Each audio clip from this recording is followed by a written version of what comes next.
Montrez-vous, espèce de lâche! Où sont tous les hommes qui ont monté cette embuscade? Il n'y avait aucun homme. C'est nous qui vous avons capturé. Maintenant, dites-nous tout. Qui êtes-vous et que venez-vous faire ici? Attendez un peu, on n'a pas pu être fait prisonnier par une bande de filles. Une bande de filles? Hein? Mais non, mais il y a faute là, monsieur l'arbitre. Oh, on va où là? Penalty. Look at it. He shouldn't. No, it is a penalty. T'as refait voir l'action là? La VAR, envoie la VAR. A few moments later. Non, ne lui faites pas de mal, ce n'est pas ce qu'il voulait dire. Mon frère a tendance à faire des réflexions stupides. Penalty annulé.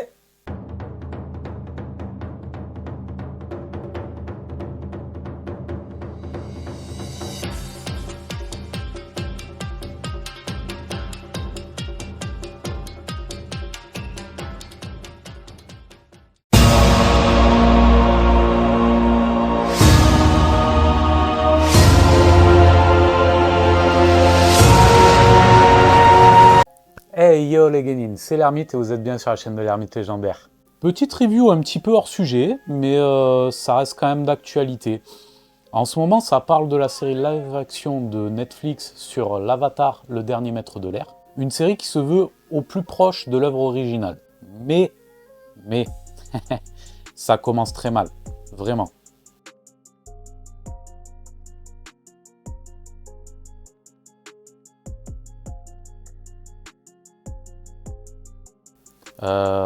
Quand tu dis que tu veux être au plus proche de l'œuvre originale et que tu commences à réécrire un personnage, en général, c'est pas très bon. Donc, vous l'avez compris, on va parler aujourd'hui du traitement de Sokka, qui est donc l'un des piliers de la team Avatar, et de sa réécriture par Netflix pour le futur live action à venir, qui sortira, si je dis pas de bêtises, le 22 février. Alors, je vous cache pas que j'étais très hypé par la sortie de cette série, et là, à l'heure actuelle, je suis très inquiet. Et je vais vous expliquer pourquoi. Premièrement, on va partir du postulat que Sokka est sexiste.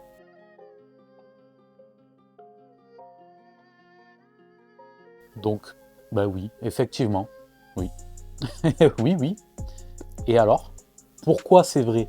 Tout simplement parce que, en fait, Sokka a grandi dans un monde cloisonné. Il a grandi dans son village de la tribu de l'eau du Sud. Tous les adultes se sont barrés à la guerre. Et lui, en fait, c'est le seul homme, parce que c'est un adolescent, rappelons-le, qui reste à même de défendre le village. Son père est le chef du village, et il est également parti à la guerre. Sokka ayant été élevé une grande partie de son enfance par sa grand-mère, je dis pas que c'est la raison principale, mais ça a pu contribuer au fait qu'il ait des valeurs un petit peu biaisées, un petit peu faussées. De manière factuelle, Sokka était le seul à même de défendre son village. Il était entouré de personnes âgées, de personnes, de femmes non maîtres, parce que rappelons-le, normalement il y a des maîtres de l'eau. Ils ont été chassés, capturés et tués pour la plupart par la Nation du Feu. Le seul maître de l'eau restant dans la tribu de l'eau du Sud, c'est Katara, la sœur de Sokka, et elle n'a pas le droit d'utiliser ses pouvoirs car elle risque à son tour d'être capturée. Donc nous avons un Sokka qui veut se montrer digne de son père et qui, malgré tout, pense que les femmes ne sont pas à même de défendre le village. Donc voilà, effectivement, Sokka, au début de l'œuvre, est sexiste. Mais ça raconte quelque chose, ça va servir un propos, ça va servir son évolution à venir et ça participe grandement au comique de situation. Donc, on va prendre les choses à l'envers et je vais vous expliquer pourquoi c'est faux maintenant. Car évidemment, vous vous en doutez, c'est bien plus complexe qu'il n'y paraît. Sokka, ce n'est pas un personnage écrit à la va-vite, c'est un personnage plus compliqué qu'il n'y paraît. Et il a eu droit à une très belle évolution durant la série. Donc comme dit précédemment, il a des valeurs qui sont faussées. Mais ses voyages et ses aventures avec Aang et Katara vont petit à petit lui ouvrir les yeux sur le monde qui l'entoure et les gens qui l'entourent. Il faut rappeler que la série Avatar, c'est pas du tout, mais alors du tout, une série sexiste. Et ça va encore plus loin dans la légende de Korra. Ça sert des propos d'égalité homme-femme, d'égalité entre les races, les genres, les nations. C'est vraiment c'est une œuvre qui défendent de très belles valeurs. Donc vous vous doutez bien qu'ils n'allaient pas créer un personnage bêtement sexiste. Voilà, c'est un personnage qui a vocation à servir un propos et à évoluer pour le mieux. Et ça, c'est un point important sur lequel je reviendrai. Donc comme je disais, au cours de ces pérégrinations, 70 points au Scrabble. Pérégrination. Il est con. Il arrête pas de faire le con, toujours à faire des comme ça, il est con. Donc voilà, au cours de ses aventures, il va se rendre compte que sa sœur est bien plus capable qu'il ne le pensait et que c'est une féroce combattante. Alors, elle n'est pas là pour déconner, Katara, hein, vraiment.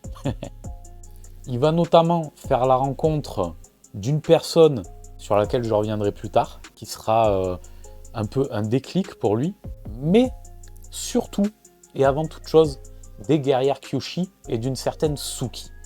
Cette charmante guerrière, en fait, elle est ultra badass, c'est une très grande combattante, et elle va le mettre minable à de nombreuses reprises, jusqu'à pulvériser son ego. Ça donne lieu à des scènes très drôles. Désolé, jeune fille, je voulais pas perturber votre cours de danse, je cherchais la salle de sport. Eh bien voilà, tu l'as trouvé, la salle de sport. Je propose que tu nous fasses une petite démonstration. Au début, ça va pas être facile pour toi, mais essaie juste de bloquer mon geste. Bravo! Évidemment, je me suis pas donné à fond. Hein. Évidemment. Voyons si t'as de bons réflexes. Oh, tu l'auras cherché!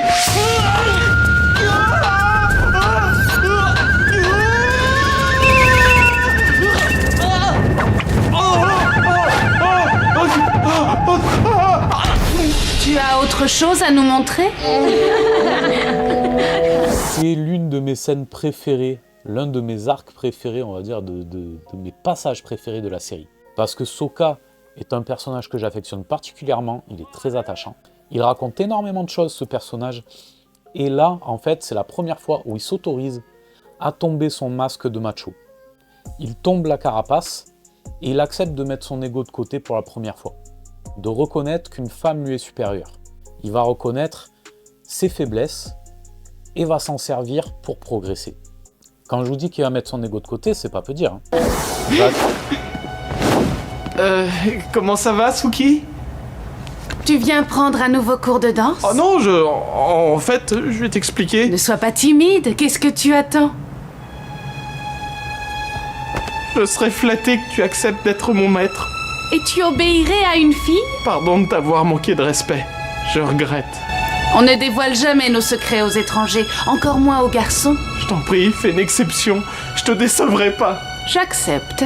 Nous avons des traditions que tu vas devoir respecter. Bien sûr. Toutes les traditions, sans exception.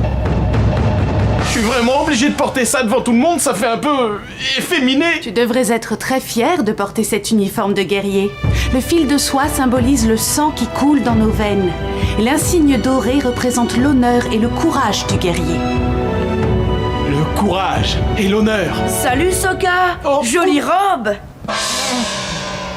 Il va aller jusqu'à accepter de porter la tenue traditionnelle des guerrières Kyoshi, avec le petit éventail, la robe, le maquillage. Bon, Suki va prendre plaisir à l'humilier un petit peu, à se foutre de sa gueule. Mais, voilà, la leçon va bien passer, et Sokka va se révéler plus que prometteur. Notre technique repose sur l'utilisation de la force de nos ennemis. Détends-toi. Considère que l'éventail est le prolongement de ton bras. Attends une ouverture et...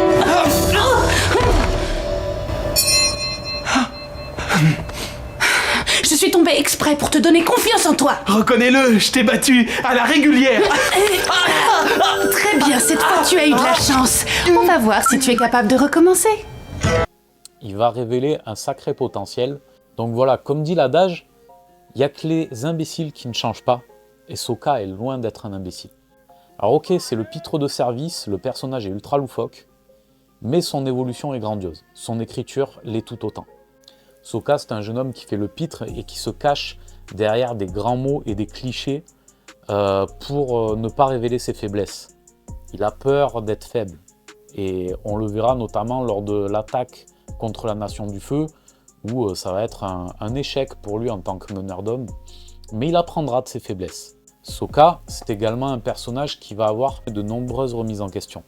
Donc quand je vous dis qu'il n'y a que les imbéciles qui ne changent pas, là je mets un gros scud à toute cette cancel culture et toute cette culture woke qui veut à chaque fois lisser les œuvres au point que c'est aseptisé et que ça ne veut plus rien dire.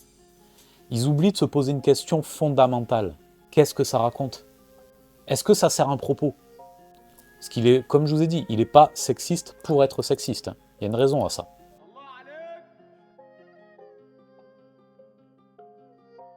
Donc, on arrive au deuxièmement de cette review, enfin de cette analyse.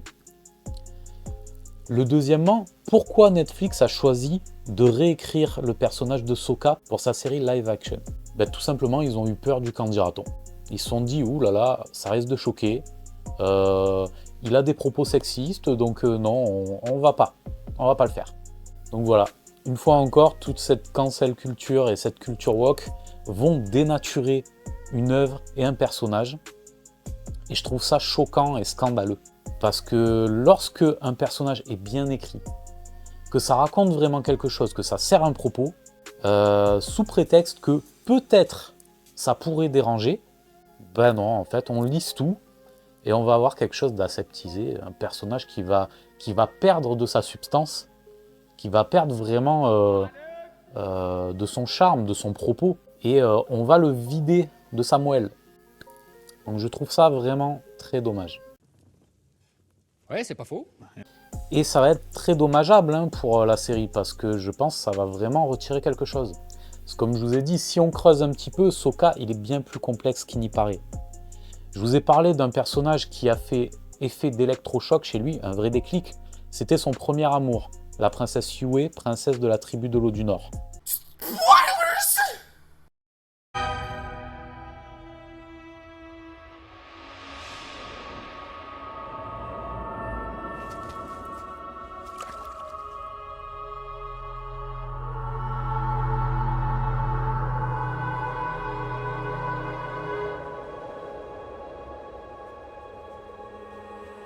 Goodbye, Sokka. I'll always be with you.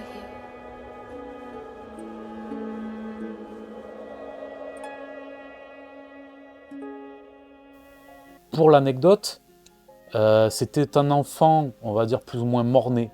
Et en fait, ses parents ont prié les esprits de l'eau afin qu'ils la sauvent.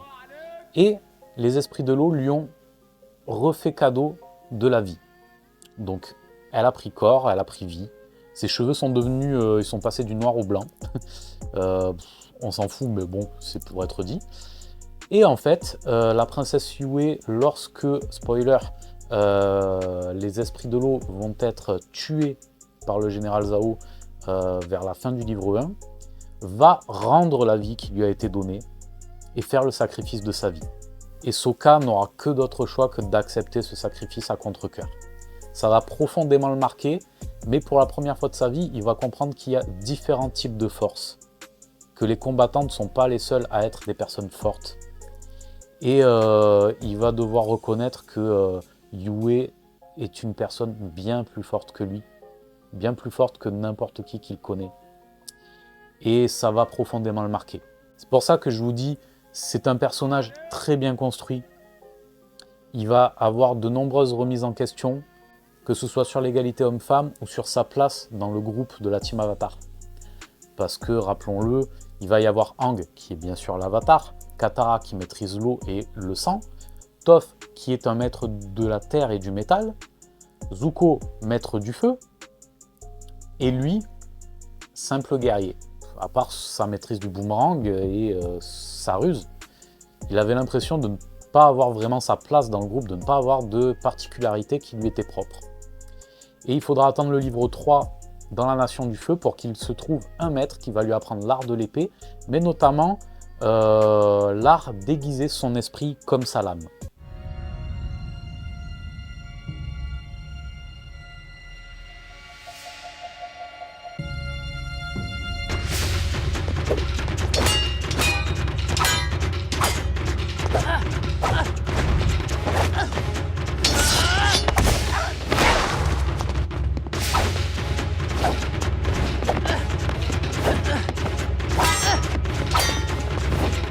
Excellent. superior agility against an older opponent. Smart. Voilà, une fois encore, Sokka, l'un des meilleurs personnages de la série Avatar, le dernier maître de l'air. Et donc, retirez-lui de la substance et vous retirez l'un des piliers de cette série. C'est pourquoi, en conclusion, je vous dirais que cette polémique n'a pas lieu d'être. Elle est même ridicule. Ce choix de Netflix est ridicule et très risqué pour eux. J'ai de très grosses inquiétudes pour l'avenir de cette série live action. Parce que c'est toujours risqué un live action. Alors, ils ont pris le risque avec One Piece, mais il y a un Eiichiro Oda qui veille au grain derrière. Donc malgré quelques réécritures, la série tient la route. Là, je ne sais pas à quel degré les créateurs sont impliqués dans l'aventure, mais il va falloir faire quelque chose là. Parce que c'est vraiment dommage. J'espère qu'ils ne vont pas tout enlever et qu'on aura quand même quelque chose de propre. Voilà. Donc Sokka n'est pas un personnage bêtement sexiste. Il a grandi dans un monde cloisonné. Il a eu une très belle évolution. Il sert un propos. Il n'a pas été sexiste par choix, mais par défaut.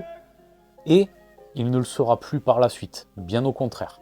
Ce sera le premier à reconnaître la valeur des personnes qui l'entourent, des personnages féminins notamment, que ce soit sa sœur, Katara, que ce soit la princesse Yue, que ce soit Suki, les guerrières Kyoshi, que ce soit Toph.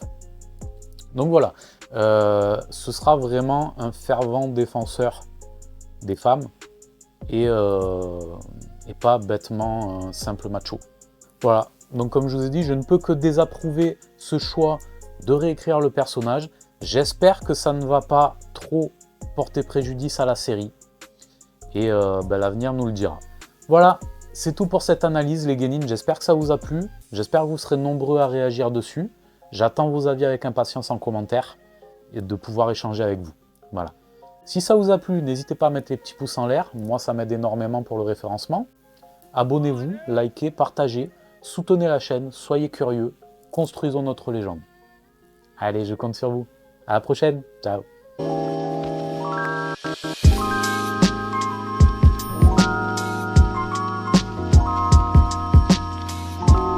Tu t'es abonné? Tu t'es pas abonné? Abonne-toi!